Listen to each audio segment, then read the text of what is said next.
Hey everybody, and welcome to another Masterpiece Theater. Well, I'm just going to cut right to it. Today's figure is Masterpiece 28, Hot Rodimus, Hot Rod, whatever you want to call. Takara's apology for Masterpiece 9. I'm looking a little shaggy there, I'm sorry. But I gotta tell you, I'm really excited to have this figure. We're going to put this guy in the same category as Ironhide, as once you get him in hand, looks a lot better than the pictures. Although, it's not that much better like Ironhide was, but we'll get to that in the review proper. Just really excited to have it. Got this from Big Bad Toy Store, so crack it open and we'll take a look and see what it is. Okay, and here's Rodimus outside of the packaging. Besides the collector's card and instructions, the accessories you get are the saw blade here. It might look a little big, but if you remember in the '86 movie, it was actually the size. The two pistols, there is a little bit of a play feature here where you can actually fold the handles back, and there's two spring-loaded cover ports here on the back by the tail fin.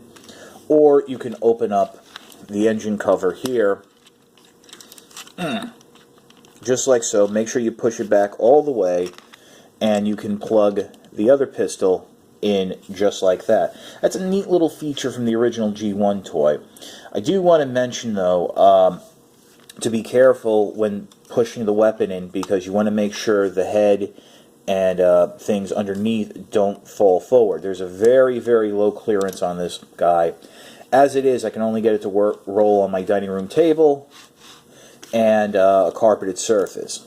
And that's how it was outside of packaging. You know, I mean, right now it can roll. The tolerances aren't nearly as bad as Masterpiece 9, and we all remember how that guy was. Yeah, I still have nightmares. So, topping off the accessories here is the fishing pole, which if you would remember, he used with Daniel. When we first see Hot Rod, he's fishing with Daniel, and we'll get to this a little bit later. Unfortunately, you do have to do some de-transformation to get the figure to hold this with two hands, which I think kind of takes away from the aesthetic. But it's nice to see it included again. If you remember, for the alternators line, you had a Rodimus figure, I think that came with, oh, actually it was the Kiss Play line, that you had a Rodimus figure that came with a fishing pole that could turn into his pipe blasters here on the side. So we'll pause for a quick second, get this guy into robot mode, and we'll see what Hot Rod looks like now. Okay, and here we have Rodimus in its robot mode, looking really cool. Like I said, it's not like Ironhide where it looks a lot better in hand, but it does certainly look better in hand than in photos. Some things I'm not happy about. The gapping here with the arms, but I think that is true to the animation model. I think the arms themselves, maybe just a touch too long. But other than that, you know, it looks okay. The backpack isn't nearly as bad, and unlike Masterpiece 9, that stays in place. I do like the transformation with the legs, the way it folds out. A few things to keep in mind. The legs do have a tendency to sometimes get stuck on these hip skirts, so you may want to just pop those out when you're separating the legs to transform them. Also, when going back into vehicle mode, you want to make sure that these knee panels do end up underneath this front skirt. That will help with clearance issues. Now, for gimmicks, right off the bat, you can open the chest here. And this is a little bit of a bone of contention for some people, that they say the chest is too flat. I don't think it looks that bad, but it's on a double hinge, and look what we got there, a gaping hole. Well, what can fit in that hole? It's Fits the matrix of Masterpiece 10 Optimus Prime. Kind of weird that you would give that to a Rodimus figure or a Hot Rod figure, just because really as soon as he gets the matrix he becomes Rodimus Prime.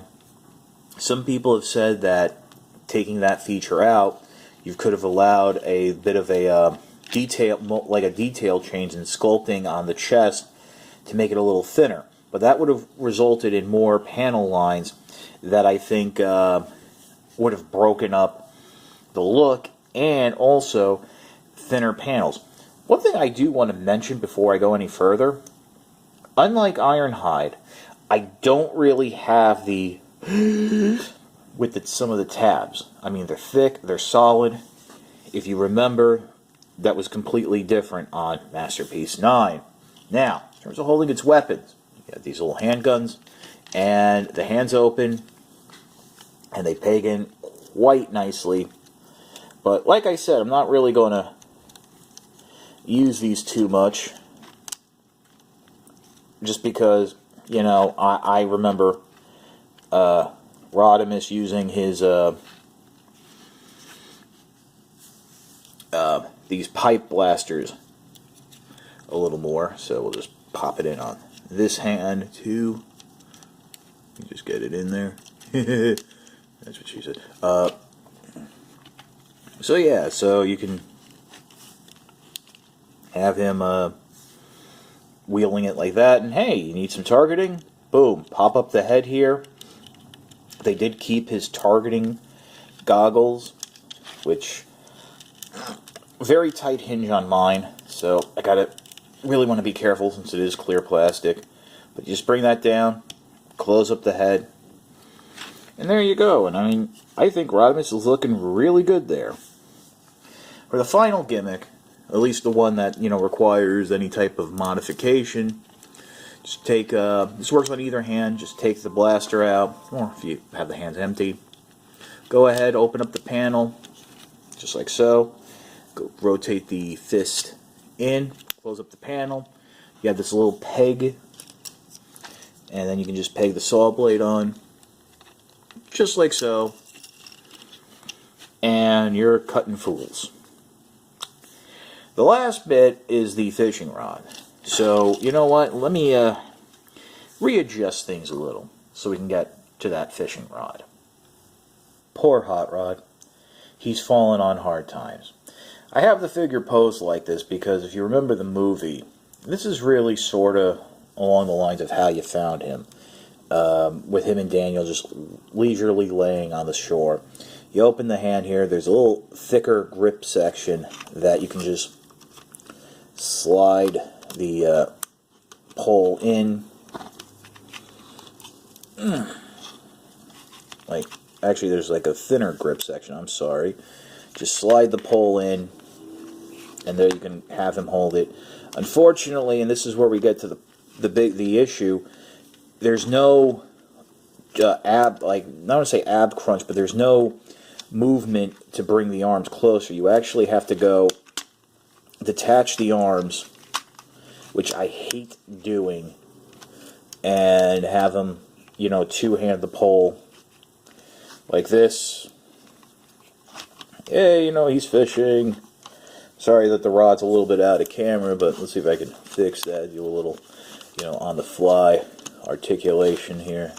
But you can see that you have to have the arms this transformed, and that really to me just doesn't work. I really don't like doing that because the hips are, I mean, the shoulders then are kind of loosened up, and it just kind of looks bad because depending on how you look at it, you see it from a different angle. But it is nice that they did include the fishing rod. The last accessory I want to talk about is the collector's coin, which if you got the Asian market exclusive. And I have to say, I think this is my second favorite packaging design, right behind Masterpiece Star Saver. This is the front, looks like the chest of his car. On the back, you do have what I would say would be the inside of his backpack, where you have the rear pipes folded up and in, which I think is kind of cool. And then basically you open it up here, and this is where things get interesting. You have Transformers, Hot Rodimus. You have the coin right there in the center, being basically the jewel of what would be the matrix of leadership.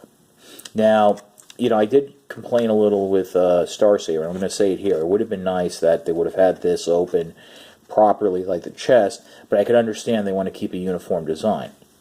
One thing I think is really cool is you get a silhouette of Hot Rod's head with his motto, "My actions speak louder than my words." This is the first time I can remember seeing the motto, the old G1 motto, on a Masterpiece figure. Maybe this is, like I said, like I'm saying, should be, will be like hinting at something, because, you know, the Matrix here and stuff like that. Who knows? But I think it's really cool, and just a nice little extra on top of a really good cake. Just wanted to give you a look at how I'll be displaying and posing Masterpiece Rodimus, Hot Rod I should say. Basically this is that classic pose from the '86 movie where he uses the goggles to see that the Decepticons have taken over the Autobot shuttle. They've killed Ratchet, Ironhide, Brawn, and a bunch of other, Prowl, and you know, he opens fire with those forearm pipe blasters, which I think were kind of cool. It's kind of sad that really during Season 3 of Transformers, we didn't see more of Hot Rod. I think it was, you know, it was kind of cool, and you know, the next time, you know, this figure was on the shelf. I mean, I actually never had a G1 Hot Rod, but really the next time we saw Hot Rod fully was in the Rebirth, when it was becoming a Target Master. So, yeah, we'll just pause, and I'll give you my final thoughts. Well, in a nutshell, that was Masterpiece Rodimus. Got the guy right here. Nice little car. I really do like this design, and I am kind of impressed that the Mode Zero, which, you know, Rodimus was based on, was actually built with Nissan parts. If you go back, you can figure that Ironhide was a Nissan van. The Datsun brothers, that was basically Nissan cars, and this is now a third. I mean, Nissan really seems to be a big part of the Transformers line. Kind of makes me wish I still drove one. But issues aside with the clearance on the bottom, and some, and you know, the issues with the arms and, you know, proportions. When, hey, this is a much, much, much better figure than what Masterpiece 9 was. And who knows, I kind of have a feeling that maybe the collector's coin was hinting that we could be getting a new style Masterpiece Rodimus Prime. I wouldn't mind seeing that, and maybe you would too. As I said in the beginning, I got this figure from Big Bad Toy Store. They're in stock now. You can get just version with the figure or the version with the collector's coin. It's also available from other retailers, so definitely worth a pickup. And I think the next guy up is Shockwave, and I'm really excited for that. Take care, and thanks for watching.